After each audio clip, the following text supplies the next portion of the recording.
When you think about Alien, what is the first thing that comes to mind? The alien, of course. But what makes it so memorable?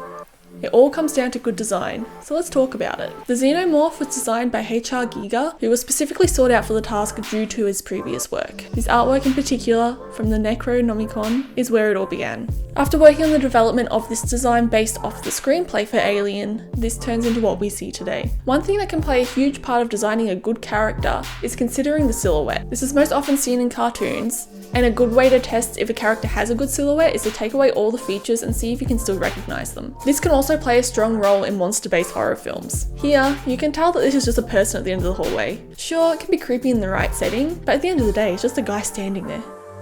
Look here, even in the shadows you can tell this is clearly something else. Now let's get into the details. Giger basically created the biomechanical genre. And by basically created, I mean he flat out did. His creation of the alien is what makes this entire movie. Even the writer of the film, Dan O'Bannon, put so much emphasis on the alien that the human characters became more of an afterthought.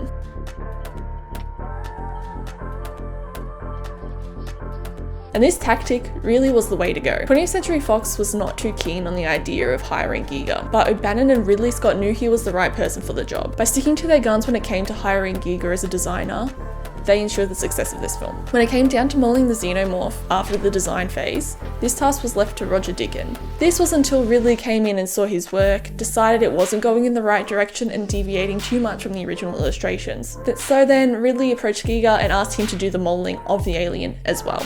And he agreed. Giger used some more unconventional materials. He combined materials such as plasticine, snake vertebrae, cooling tubes from cars, animal meat, just all of the standard sculpting supplies that you need. So this model was built around a cast of the main actor to play the alien on set, Balaji Badijo. When it came time to make the skull piece of the alien, Giger then requested some more unconventional materials. Specifically, he wanted to use real human skulls, which were actually supplied to him. He proceeded then to shove one of these skulls in front of the head of the alien, and then took saws to it to hack it apart to extend out pieces such as the back of the skull and the jaw. In the film, this skull is there even though it is hard to see. It was obstructed by the plastic casing that was placed over the head, which was then painted quite dark, and then the film itself is quite dark when viewing the alien, so it's not the most visible thing, but it is there. After the completion of the full model, the body was then used to create the rubber mold which would become the wearable costume in the film, while the mold of the headpiece was sent off to Carlo Rambaldi to make the head for the costume. The head was made as close to the model as possible, only making changes to make room for the articulation needed for the jaw and the second mouth.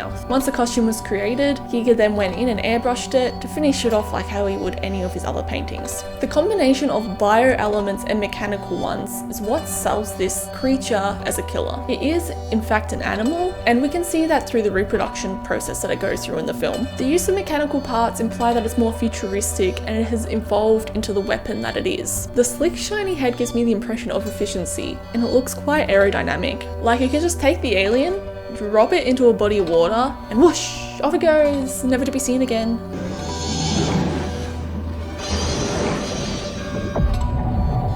Then again, those exhaust pipes that stick out the back may cause some drag. Anyway, the tail being created with vertebrae brings back the biological nature of the alien while keeping a sense of danger with all of the points and harsh lines. Texture also plays a huge part in this design. The sleek, dark look also helps keep that weaponized creature feeling. The original plan was to have a translucent skinned alien, which was attempted, but I think it looks way too much like a dude in a suit. I'm not a fan, although in artworks this look can be achieved because you don't have the outline of the person inside the suit because it's not a suit, it's a painting. You can do whatever you want. The only reason why the alien didn't end up having translucent skin in the film is because the man working on creating this look, Andrew Ainsworth, couldn't come up with a prototype that would work in time. He spent a lot of time developing this material to use, but they were all easily ripped and wouldn't hold up for the actual costume. He did actually figure it out at the last minute, but due to a communication error, he picked up the wrong prototype and smashed it over the production accountant's chest. Oof. They decided to not go with this look for the film. There is a toy brand that made a model based on this design, and all the ridges and crevices really pop against the lighter skin on this model. At the end of the day, there really is only one way that they could have textured the alien, and I'm glad they went with the darker suit at the end. Could you imagine if this thing had fur? What about scales like a reptile? I think then it would start to look way too much like a dinosaur. The only dinosaur I can think of with an elongated head is a parasaur. not very scary.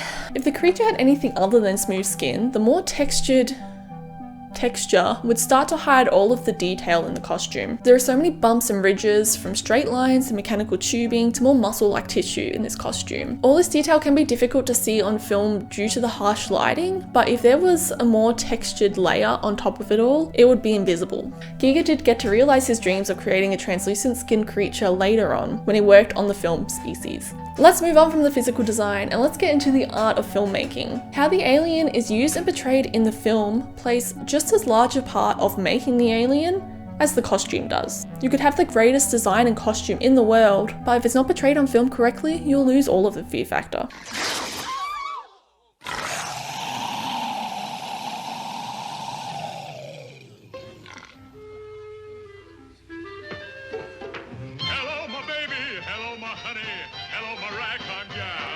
By keeping the alien in the shadows, it creates suspense of what it actually looks like.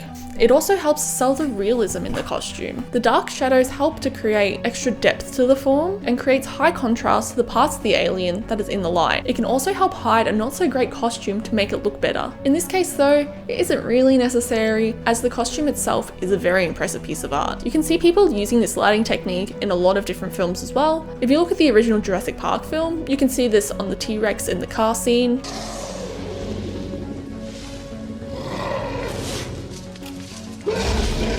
And also this is something that is still commonly used when working with CGI. Keeping the alien in darkness during the film helps keep this feeling of it could be anywhere. It sneaks around in the dark and you don't know when will be the next time it attacks. Very good for keeping the audience on the edge of their seat. The acting is also a huge part of selling this creature. One thing that really sticks out to me is the movement of the Xenomorph unfurling itself down from the ceiling.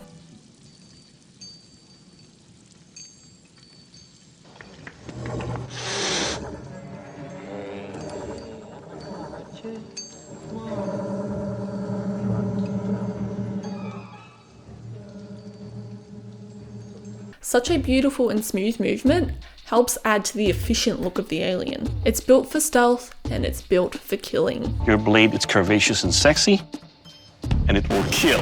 In the later films, when you can see the alien swimming, they referenced a marine iguana with the help of National Geographic. This helps to make the movements look more natural. Fun facts! Giga only really worked on the first film, creating everything to do with the aliens. From the facehuggers to the alien ship and everything inside. He did all of that. He was also asked to come back for Alien 3, but his upgraded Xenomorph design was deemed to be too erotic. He gave the model Michelle Pfeiffer's lips, stating he wanted to make it a woman when it came right up to Ripley. Quick tangent related to this Michelle Pfeiffer model, it recently went on display and for sale as NFTs as 500 parts. Given my source article was written this year, 2023, it states that the start of this sale date was in June, and it was coming in at around $1,000 USD per NFT. Giga passed away in 2014, so the sale of this model as NFTs feels kind of iffy. So I did a little bit of research to see who gave permission for these NFTs to be sold. The NFT company purchased the model from the previous collector and still own the physical model. Does this really give them the right to earn $500,000 USD from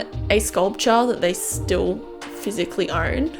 Doesn't sit right with me. More facts about Giga! Even when working on the original film, a lot of the film crew were quite vocal about the erotic nature of the alien and the rest of his work on the film, which, I mean, yeah, there's some pretty deep analysis on this already, and I'll leave some articles in the description if you want to read up more about this. If you look at his other artworks, these themes are pretty consistent across his portfolio. During the development of the alien in the initial development phases, Giga drew a whole nother life stage to the alien as well. So he actually designed another life phase that the alien would turn into as it continued growing. So the alien that we see in the film, according to Giga, is not actually the last iteration of the alien, though they never expanded on this in the films. Here are the final shots of my artwork.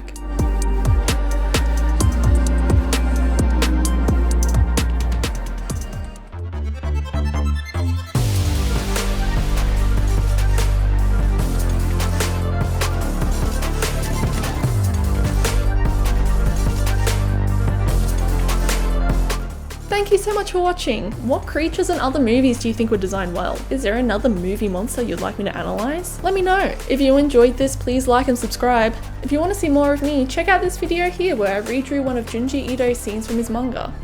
Thanks for watching.